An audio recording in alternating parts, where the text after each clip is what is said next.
day, is it? It's hump day. Time to go. Let's make some money. Heck yeah. I'm ready. Welcome to Last Minute Betting with the Sports Nuts. Bob and Mike and Jabari's here today with our quick fix for sports betting. I want to remind you all about OddsJam, the shop, with all this great merchandise right here. That's right. Any of these items along with Slop Shop. That's right. And these great items here. Great merchandise. Go to shop.oddsjam.com. And don't forget the PointsBet 300 for 300. It is. The link is in the description below. It's for new users. Bet $300, get $300 worth of free bets. Can't beat that. And also, if you want the Fantasy Optimizer free for a month, email me, Bob at oddsjam.com. And we are just about ready to go with our boys. Tony's here, and so is Stephen Batza. Let's go. How you doing, Jabari? Good to see you. Good to see y'all too, man. I want to start off here because Mike, I'm calling out Mike on this. All right. Okay. Let's roll. I think basically what happened yesterday, you didn't make it to the show. Yeah. I think Mike avoided the show because of the dismal performance by his Chargers, a game that they should have won. Pretty pathetic. Justin Herbert really overpaid right now. Well, can I take us back in time real quick? Do you remember what I said Monday on the show? What did I tell you on the show Monday, Bob? I mean, I don't know why you're soloing me. I want to look at you while I talk. Nobody else is going to look at me because they don't want to see what I'm doing right now. First of all, do you remember what I said on Monday night? Who was I on Monday night? It doesn't matter. It's your team, and you it does matter. My team was the Cowboys, bro. You didn't want to take the heat. That's why you weren't here. Take the heat for what? For what? Chargers. I don't care. They lost. I wasn't expecting them to win. I didn't bet them. You're not really a Chargers fan, then, are you? If it didn't I'm a fan of making money, and if it's not my team's night, and I don't feel it's my team's night, then it's not their night, and it wasn't, and I knew it, and I said it. Okay. You, on the other hand, time out because you called me out. You, on the other hand, were all over the Chargers. I mean, all over. I was. I mean, that was the play of the night, man. Here's the bottom line. They're not my team. Okay. So they weren't my team Monday night. And you crapped out on a show last night because you didn't want to take the heat. All right. Jabari, it's Wednesday. It's hump day. We've got golf tonight. Do you realize that? Mm-hmm. It's the Zozo tournament tonight. And I'd be remiss if I didn't the picks that Tony and I made here real quick. Here you go. Golf Gurus. Remember, quarter unit on outrights, top 5, half a unit, top 10, 3/4 of a unit, top 20, a full unit. Here we go. Matsuyama, Minwoo, Thigala, Bradley, and Cam Champ. Those are our outrights. Top 5, Matsuyama, Minwoo, Keegan Bradley. Top 10, Morikawa, M, Ricky Fowler, Thigala, and Cam Champ. And our top 20, Svensson, Grillo, K.H. Lee, Kitayama, Hitsatsune, Nakajima, and Nagano. That is the Golf Gurus picks for the Zozo Championship in Japan, and it starts tonight. So there you go. I mean, we're giving you all kinds of plays here, man. So we have a couple of college games tonight, and we've got, your Houston Astros, Jabari. Their backs are against the wall. Can they pull out a win tonight? Does Scherzer go more than 5 innings? Can he even make 5 innings? What's your thoughts on tonight's game? It's a big game. It is a big game, but Texas is at home. So, I mean, I really just say hang it up for the Astros. The Rangers are on a run. It's just that simple. They're on the run, so they're up 2-0. It is what it is. So you're saying it's over? Pretty much. Okay. Yeah, it seems that way. It really does. I mean, 3 games. I mean, if Houston even is able to get a game, there's 3 games in a row in Texas potentially, and I don't know that Houston's going to come out of that winning 2 of the. Which, in my opinion, they got to win 2 of the 3. So they would, or otherwise they're eliminated. They're done. Yeah. Duh. It's math, guys. Yeah.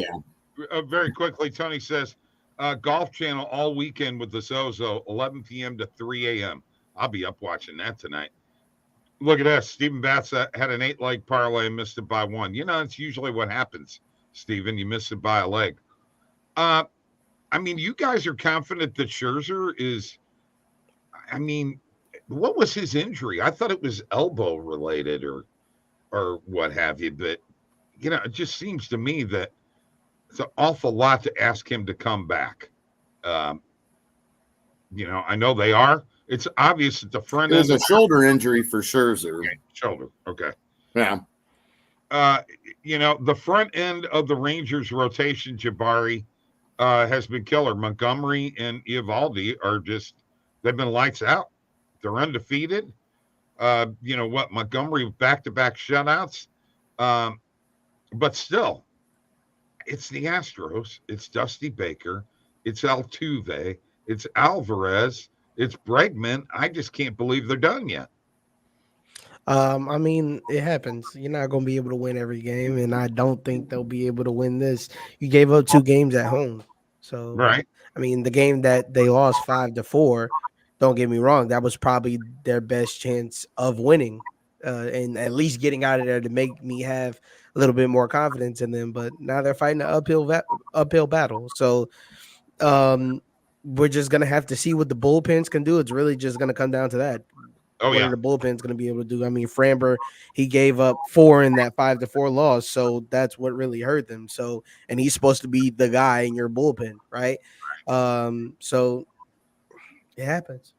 Last time I remember a team that I can remember, it's probably happened since then, that a team lost their first 2 games at home and went on to win a 7-game series was the 1985 Kansas City Royals over the St. Louis Cardinals. Cardinals beat them 2 games in Kansas City, went up 3-1, and the Royals won the last 3 games and took the World Series that year.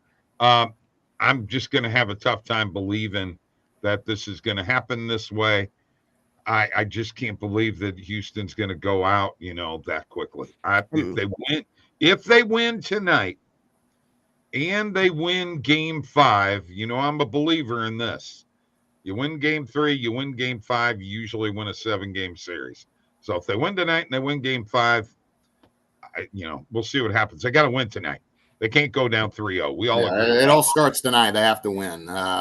They have to win tonight. Again, they're it's hard to go to the World Series. It'll be 3 years in a row. That's hard to do. It's hard to do. So I can't say that I'm disappointed in the Astros because let's be honest. I don't think a lot of people heading into this postseason had Houston circled, or even looking back a month or 2 ago, none of us really had. Nobody did. No, we didn't have Houston circled as a team that we expected to come out of the American League. Now it started to feel like it was shaping up, like maybe they could. Here they are. But you just got to give Texas some credit, and they've played unbelievable baseball, and they're your typical baseball story in the playoffs of a team that is just getting hot at the right time and getting it all together in the playoffs, and they're going to ride that. We've seen it happen. It's shaping up to be a Rangers-Phillies World Series, and personally, I want Bryce Harper to go ahead and win himself a championship. I feel like he deserves it. That's the only thing missing off his resume. I don't really know, to be honest. I don't get me wrong, the Rangers are a great team, but I don't know. I'm just on the Phillies train right now. You come in there, you beat the Marlins, then you smack the Braves 3-1. And that was probably the biggest upset to me. Not even over the Orioles, the Rangers over the Orioles. Both of the 1 seeds got taken out in pretty much their first round. So Yeah. And the Phillies were a 4 seed themselves. And, again, there was some people that we all thought, hey, if the Phillies get right, they could go on a run. But again, we expected Dodgers, Braves heading into this, and we just did not think Philadelphia would be able to stack up.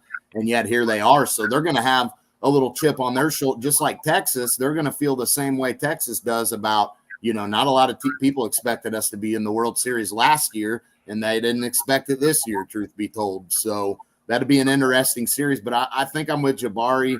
I really would lean towards the Phillies just because they're just like the Rangers in terms of they're getting hot at the right time. But the difference is, man, they just did this last year and proved it. So I feel like they're going to get the job done this year. Yeah.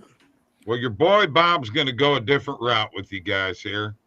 And I'm going to the positive EV page right now. There you go. Astros -1.5 at +185 on Bet Rivers and Circa, and also -1 on Bet Rivers. You could do a little butterfly ladder play there and have some fun with that. I'm just saying, Mike and Jabari. Look, I mean, yeah, you got really good value on that for a reason. I feel so. I mean, yeah, what is that? What is that reason that you? I just don't feel like Houston's going to win this game, let alone cover a run line. You know what I mean? Like it's do or die. Like they either cover it or they don't. It's not even like an in between. Like this is the time they need to make their push, but they're on the road, so it's kind of Jabari. like. What do you think about Javier being on the mound tonight, though? Because he is pretty. I mean, he has been pretty good in the playoffs, in the past here. And I mean, I feel like they got a good guy on the mound tonight to get the job done. I feel he can outduel Scherzer and go deeper than Scherzer. Yeah. So, I feel like he can outduel Scherzer. I think in the one game he's played, he's had like 9 Ks, right? Yeah. He had 9 Ks. So. I mean, but I don't know if that was against the Rangers necessarily. No. So right, we're just gonna have to see. It's not against Max Scherzer for sure. PhD's here. Tony's with me. He likes the Astros tonight. Also, the Penguins money line. I'm with you on both of those. I can't deny wanting to jump on Houston tonight because they're not just going to lay over. Yeah. So I'm not saying I hate it. I don't know if I can pull the trigger on it, guys. I mean, other than, hey, it's been a while since Scherzer has pitched.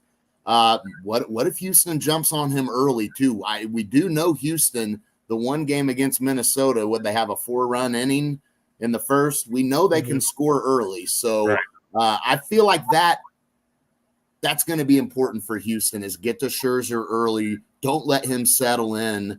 And Javier's just got to do what he did his last start. And he's just got to deal and be their best pitcher going. So remember, guys, I'm rooting for Houston. I really am. I want to see a longer series. I don't want to see a sweep, but that's a home run hitter's ballpark. Of course, is a home run hitter's ballpark. So sure, anything can happen. And speaking of home runs, guys, Tristan was on it last night. He had Schwarber last night. Harper. I mean, they just whipped up their way. They had Harper the night before, but yeah. First off,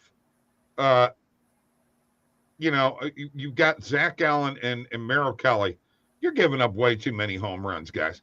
Quit trying to challenge these fastball hitters with fastballs. That's just what I'm saying. And if you're going to challenge them with a fastball, put it on. Sorry. Up here. Let that sucker rise. Okay. If you watch, who's the closer? Who am I thinking of, Mike? Gosh darn it. Who's the Phillies closer? Kimbrel? Yes. Watch Craig Kimbrel pitch. Have you ever seen him? I mean, he's not a 100-mile-an-hour pitcher.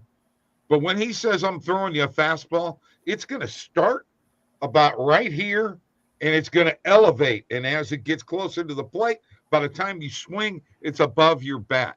What is wrong with these guys? They put it right in the meat. Gallen had a rough start his first postseason game. He was shaky. So, I mean, it's just a matter of not much playoff experience for these two guys, and they're just facing a hot lineup and overthinking. Don't know if the catcher's on the right page. You know, who knows with all that. I mean, Merrill Kelly was getting deep enough in. I mean, he was trying to get deep in that game as best he could, but they just exploded, and that was the end of that. And Arizona can't get any offense going either.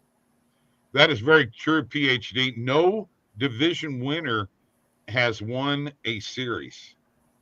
Yes, very true. At this point, so very true. Yes, that's, and I can't remember. You don't always, I don't feel like we see that a whole lot. You usually at least have one team that won. I mean, you get a situation like, your 2011 Cardinals, wild card team, but even they eventually get matched up with a division winner in the World Series. And here this year, we're not going to see that. I mean, it's the same thing with any sport. I feel like any division winner, especially if you're the number one seed, that kind of lax mentality that you get, I feel like it really affects them, especially if you have a bye. You can see it in the NFL very heavy. Number one seed, sometimes it's real hard for them to come out there, unless you're Patrick Mahomes, and obviously. But, I mean, Braves came out, got smacked. They had some time off when the wild card rounds were going off. Same with Baltimore. So I really feel like it's a curse being a division winner / a number one seed. It's just never going to end well for you unless your team is just that good. Yeah, and especially in baseball, because these wild card teams in baseball continue. I mean, we see it time and time again. Remember the Giants, was the one year the Royals, when they went to the World Series, weren't they in the wild card game? I mean, it just seems like in baseball, if you win your division, that's not good. It's really not good then. I mean, because these wild card teams, especially now that there's more wild card teams, these teams, and not only that, these teams are sweeping the wild card series and advancing, quick as can be. Right. So, well, the Braves manager had no excuses. He doesn't feel that. And I get that. Yeah, I mean that's the yeah. That's good for him for saying no excuses. But I mean, at the end of the day, I think that had to hurt. Actually, Astros won, and they were division leader last year. And they were the league leader actually in the AL. Yes. So I guess I'll take that back. But like I said, unless your team's that just that good.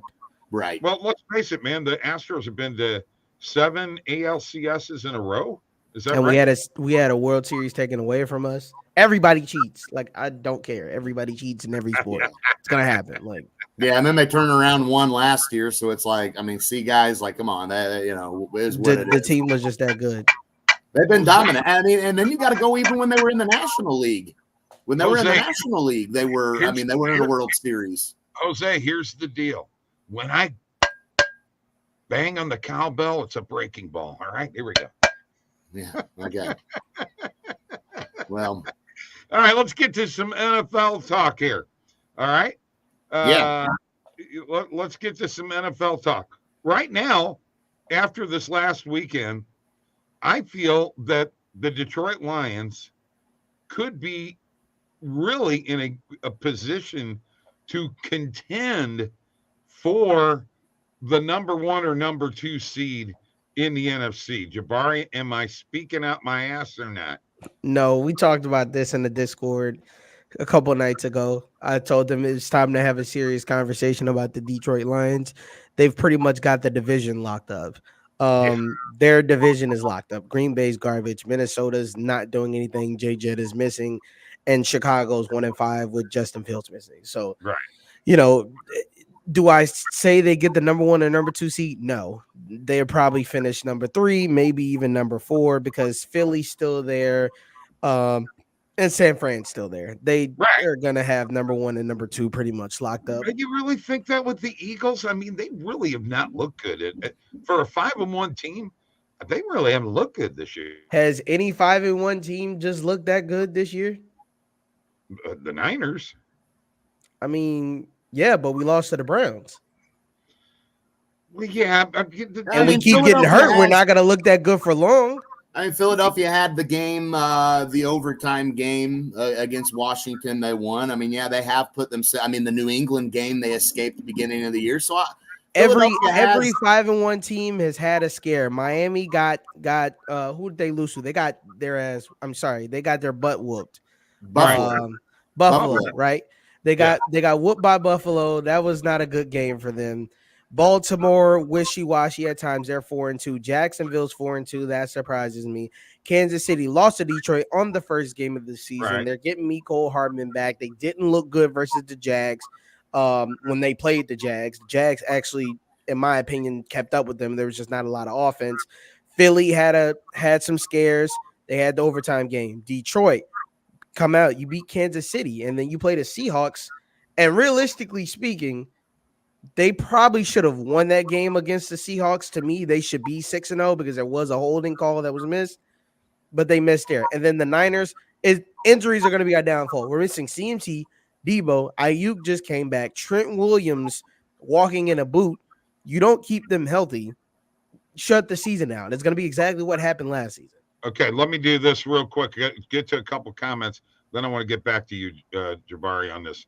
PhD, Philly got Julio Jones today for whatever that's worth. Lions are just going to get better, says Tony. Once Gibbs gets healthy, they start giving him the damn ball. Good evening, Mike. I'm a Chargers fan. You from Grain. And Herbert's no clutch quarterback. He chokes in crunch situations. He does. And Gibbs should get touched this week with Montgomery out. So real quick to the Lions, the thing I'm looking at here, that schedule looks really favorable for them too. As long as they don't have any, get too high on themselves and overlook a team, because and if anybody shouldn't, it should be the Lions. They don't want to overlook anybody. They're still out to prove themselves. They feel like they've been overlooked. But looking at their schedule, man, I mean, Baltimore this week will be tough at Baltimore. But then you got the Raiders, Chargers, Bears, Packers, Saints, Bears, Broncos, Vikings. There's only 3 games they should be losing. Ravens, Cowboys. That's the second to last week actually of football, so they might not even play the starters. Right. And then Chargers, and that's iffy on the Chargers. Exactly, yeah. I think they roll through the Chargers. All right, Jabari, I got a question for you here.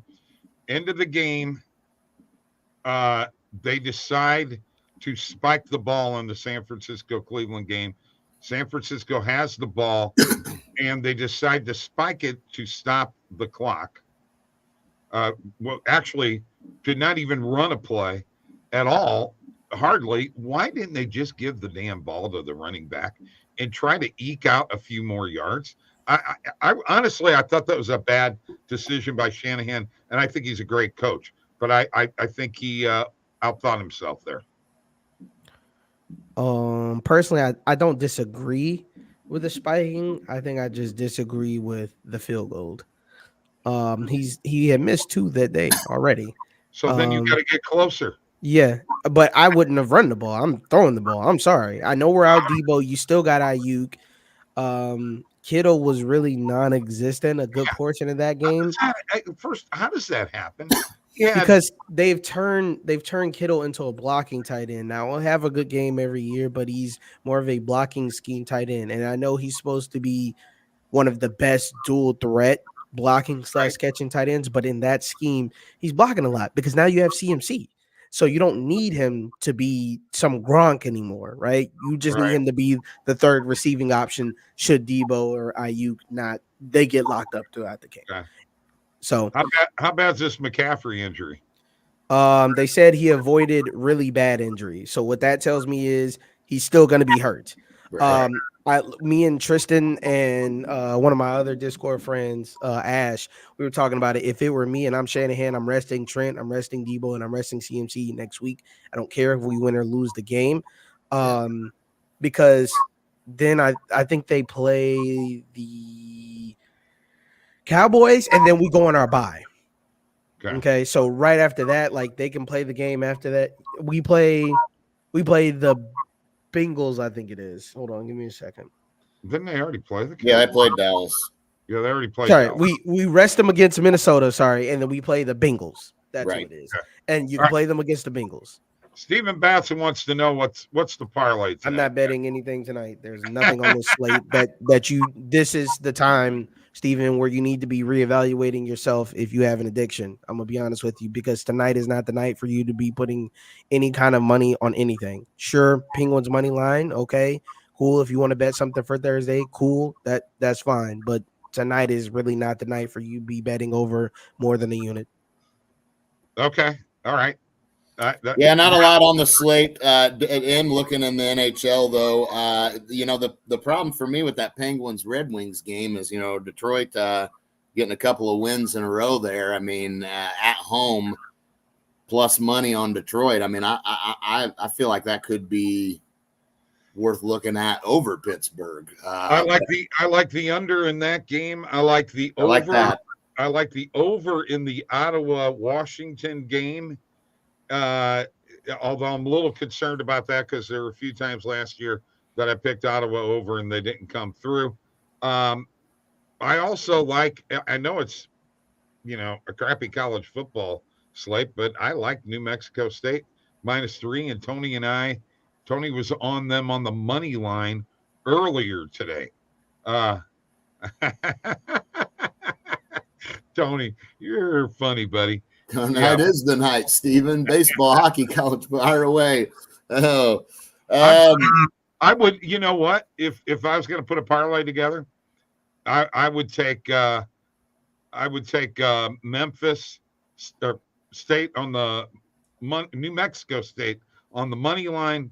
I would take the under in the Detroit Pittsburgh game, and you know what? I'd take the Astros on the money line. Call me crazy, but do you come on now? Does this sound like a parlay you should be confident in? Well, let me tell you this, Jabari. Considering that we haven't hit a parlay in like a week and a half or 2 weeks, the ones that looked like they were going to be good. Okay, let me tell you this. Okay, Tony and Ash could back me up on this. All right. Everybody that was so confident in their picks this weekend, I did not bet a lot of NFL this weekend. The matchups were very weird. It was not a lot of value there. The community got burned. Tony was like, yeah, I lost like a couple $100. I got to recover. Ash was like, yeah, I lost a lot. And a lot of my other Discords, a lot of people were losing $500-$600. This is why some of those days you just got to sit out and watch. Today is one of those sit out and watch days. Okay? All right. But here you go. Here's Feudo again. Astros money line, Penguins money line, New Mexico State money line. He's fully confident. Okay, here we go. So Tony, we're gonna come back tonight. Okay, if the Astros, the Penguins, or New Mexico State loses, I just want a formal written apology. That's all I want. That's all. Nothing extravagant. Okay. Yeah, I'm not fully confident on anything tonight, to be honest with you. There's some things I kind of like.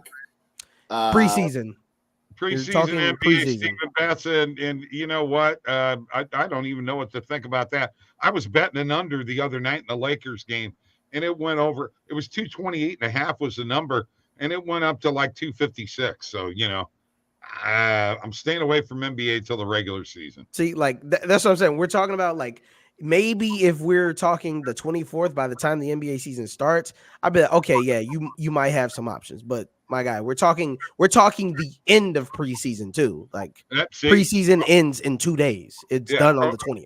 Tony says he won't touch preseason. So we got 12 hockey games tomorrow night. So that'll wait till tomorrow. That'll give us.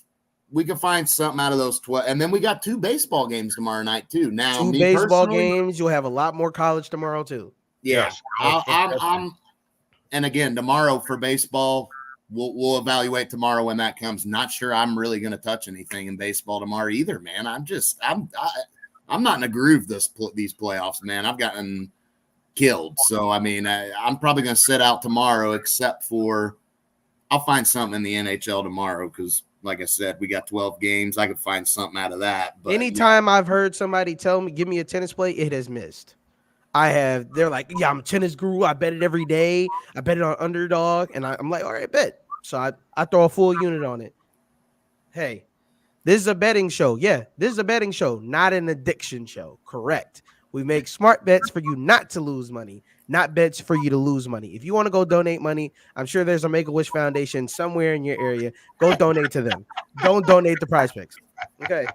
I'm thinking Bob's donating tonight. I know how Bob is. Bob's donating tonight. I can just see Tell you it. something, bud. I bet 365 days a year. I bet on men's water polo before. Yeah, you're a degenerate. Actually, you're I don't know if there is a class for people like you, Bob.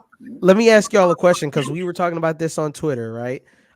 Back to the NFL. So somebody said, an analyst said, that Justin Herbert has a Hall of Fame career and the Chargers are wasting it.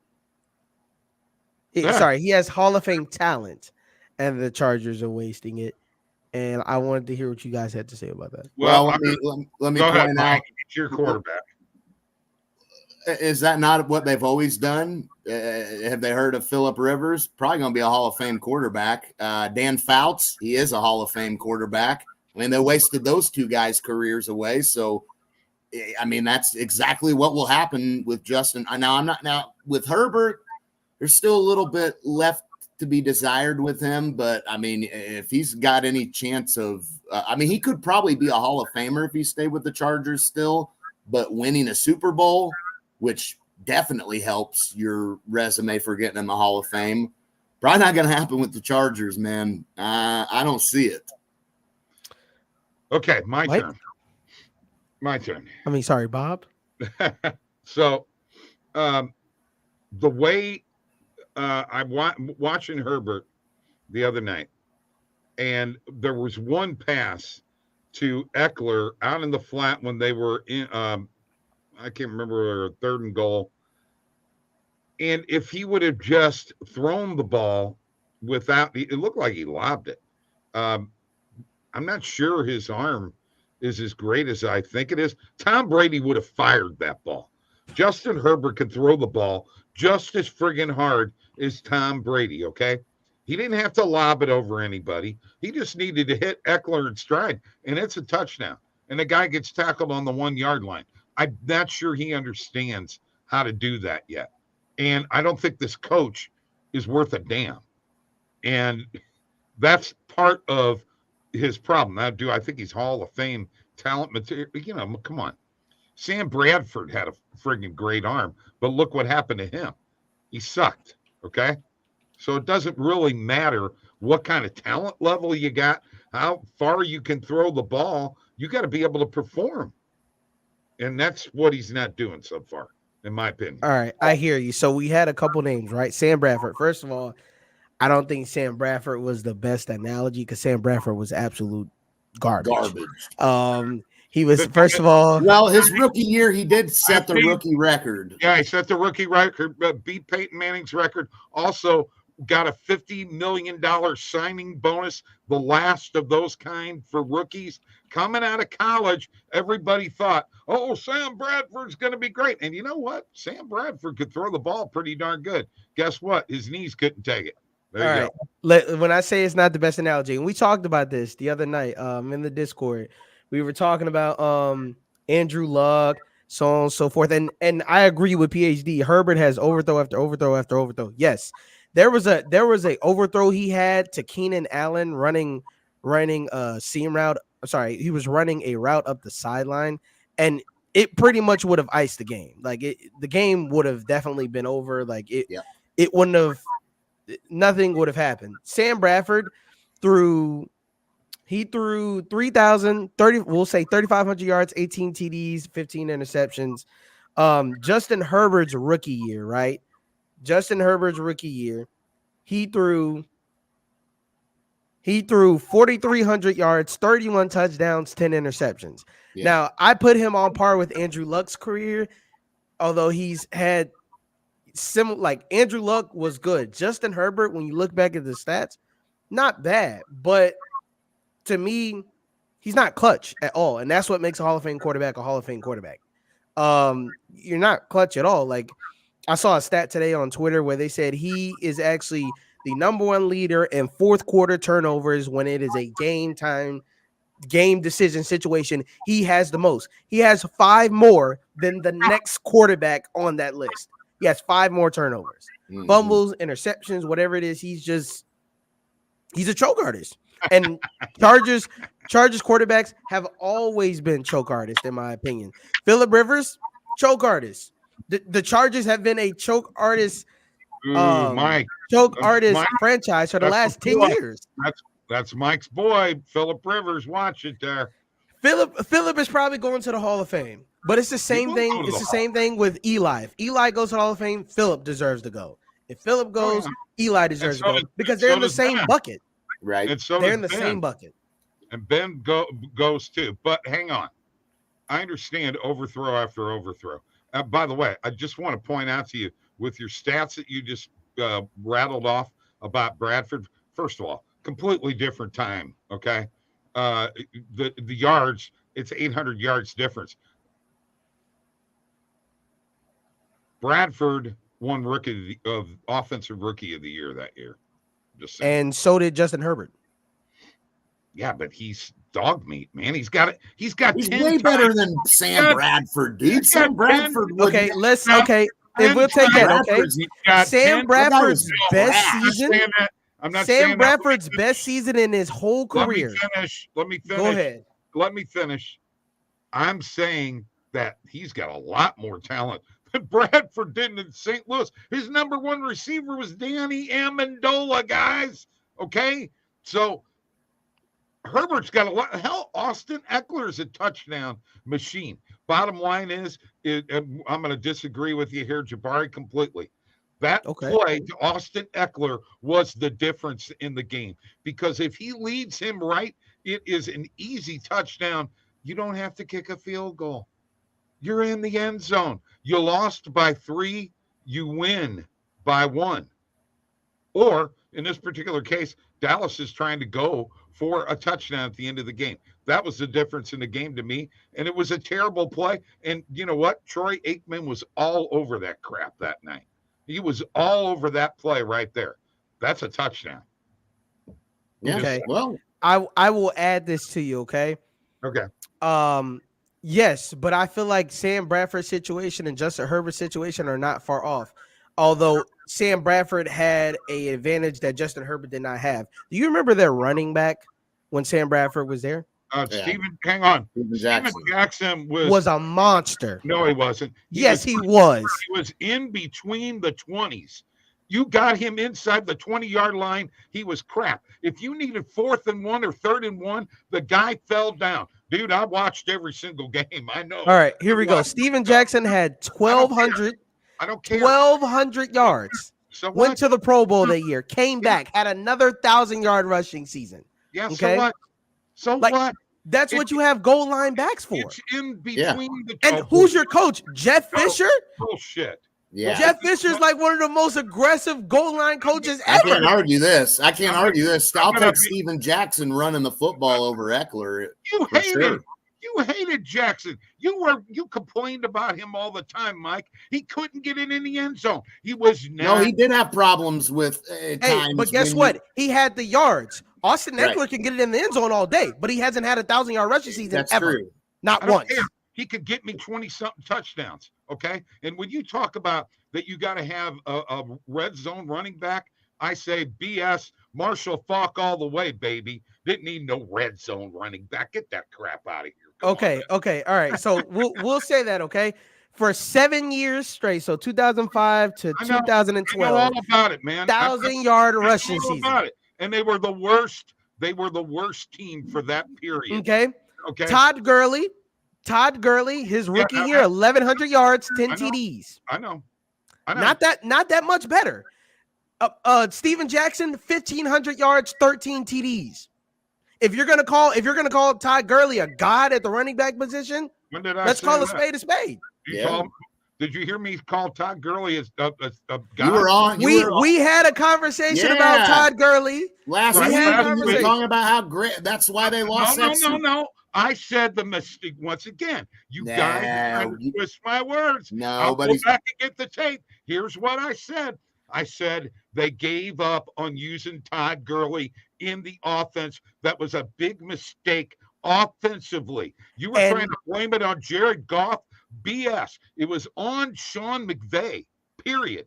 And this is what we said. You said they went away from him, using him in the Super Bowl because he was on a tear during the regular season for 2 years. Right. For 2 years, he had been on a tear in the regular season. You were hyping how great he was. That's why. And I'm not taking back my statement. I'm not taking back my statement about Jared. Hold on. I'm not taking back my statement about Jared because Tom Brady played just as bad. And we said both of them played like garbage. The defenses and the running backs were the difference. Who was that? The guy, not James Mitchell. You're missing a point. I heard your point. I heard your point then, and I heard it now. Jared Goff played just as good as Tom Brady, and they were both garbage. I don't even care about that. Here's the bottom line. The Rams lost that Super Bowl because Sean McVay got out-coached. It wasn't Goff. It wasn't Gurley. When you change your game plan from what has made you successful, and it's in the Super Bowl, it happened with Mike Martz in St. Louis. You do not do that. You give the ball to the guy until he says, I can't go anymore. And he was pissed after the game because he didn't get the ball enough. That's what I was saying with that. Okay. Yeah. Well, as far as Steven Jackson is concerned, he sucks. I never liked him. He's awful. We saw the stats on Steven Jackson. Garbage. Mike, you were garbage. Mike, you want me to go pull the tapes from the radio show how you used to rip Steven Jackson? Get out of here. Steven Jackson. I don't think I ever did, though. I think you're delusional. Steven Jackson. I ripped Sam Bradford. Stop. No, you did, okay? Steven Jackson was very disrespectful to Marshall Faulk when he came to the Rams. That's one of the reasons I didn't like him. Personal vendetta. That's what this is all about. That's one reason. The second reason is when he got in the red zone, when he got inside that 5-yard line, a guy like Bob, that. Can you see what I'm doing here? Have you ever seen a picture of how ripped Steven Jackson was? Probably more ripped than any guy about I've ever seen. He should be walking it. He should be pushing people over. He was so easy to tackle in that situation. It was ridiculous. And Mike, you even said it at times. It doesn't even look like he's trying.